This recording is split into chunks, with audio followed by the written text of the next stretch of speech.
పిల్లలమే. పిల్లలుగా ఉన్నటువంటి మనం ఏం చేశామంటే, అపవాది పిల్లలుగా మారిపోయాం. అపవాది కుమార్తెలుగా, అపవాది కుమారులుగా మారిపోయాం పాపం చేసి. ఇప్పుడు వాడి కుమారులుగా మారిపోవడాన్ని బట్టి మరలా ఏం చేశాడంటే, తన కుమారుడిని పంపించి, ఆయన సిలువలో రక్తం గార్చి, ప్రాణం పెట్టి, మరలా మనల్ని ఏం చేశాడంటే, అపవాది దగ్గర నుండి దత్తపుత్రులుగా, కుమారులుగా, కుమార్తెలుగా స్వీకరించాడు. కాబట్టి ఇప్పుడు మనకు దేవుడు ఏం చేస్తున్నాడంటే, కుమారులుగా, కుమార్తెలుగా, దత్తపుత్రులుగా ఆయన మనల్ని తీసుకున్నాడు ప్రియమైన దేవుని పిల్లారా. ఎంత గొప్ప విషయం చూడండి. ఇప్పుడు బిల్ గేట్స్ వచ్చి అమ్మా నేను నిన్ను దత్తత తీసుకుంటాను, అయ్యా నేను నిన్ను దత్తత తీసుకుంటాను అన్నాడు అనుకోండి, ఏం చేస్తాం? ఎగిరి గెంతేస్తాం కదా. ఎంత సంతోషమో. బిల్ గేట్స్ వచ్చి నన్ను దత్తత తీసుకుంటాడా, కుమారుడిగా చేసుకుంటాడా, కుమార్తెగా చేసుకుంటాడా?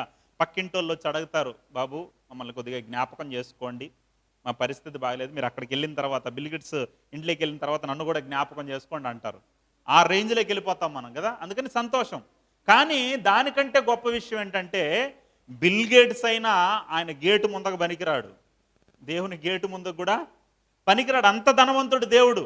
ఇప్పుడు అంత ధనవంతుడు నిన్నేం చేశాడు? దత్తపుత్రుడిగా తీసుకున్నాడు ప్రియమైన దేవుని పిల్లారా. కుమారుడిగా స్వీకరించాడు ప్రియమైన దేవుని పిల్లారా. ఎంత గొప్ప వాగ్దానం చూడండి, ఎంత గొప్ప విషయం చూడండి. ఇప్పుడు మామూలుగా కుమారులుగా మనం ఉన్నప్పుడు ఆయన కుమారులుగా తీసుకుంటున్నాడంటే అది కొంతకాలం ఉండేదానికి కాదు. ఈ భూ సంబంధమైన ఐశ్వర్యం ఎలాంటిదంటే, ఈ భూ సంబంధమైన దానికి దేవుడిచ్చే ఐశ్వర్యానికి తేడా ఏంటంటే, భూ సంబంధమైన ఐశ్వర్యం కొంతకాలమే ఉంటుంది. ఆ మధ్యకాలంలో భూగర్భ శాస్త్రవేత్తలు ఏం చేశారంటే తవ్వకాలు చేశారు. తవ్వకాలు చేస్తే ఒక సమాధి బయటపడింది, రాజుగారి సమాధి.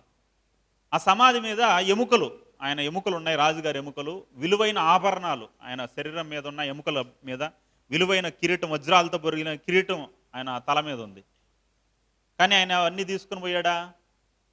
ఏం తీసుకొని పోలా. అశాశ్వతమైంది అది.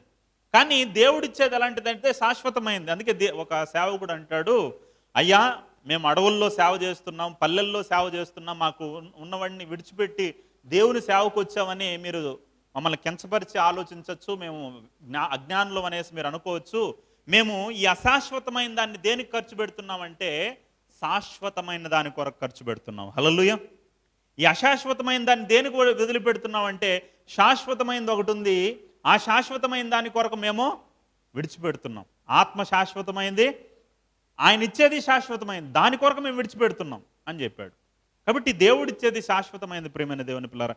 ఈ లోకంలో మనల్ని దేవుడు ఏమన్నాడంటే కుమారులుగా, ఈ లోకంలో దేన్నైనా సరే, బైబిల్ మీరు చూడండి, జంతువులను కానీ, పక్షులను కానీ, జలచరాలను కానీ, దేన్ని కూడా కుమారులని పిలవాల. దేవదూతలను సైతం చివరికి బైబిల్లో నేను ఎక్కడ చూడాల దేవదూతలను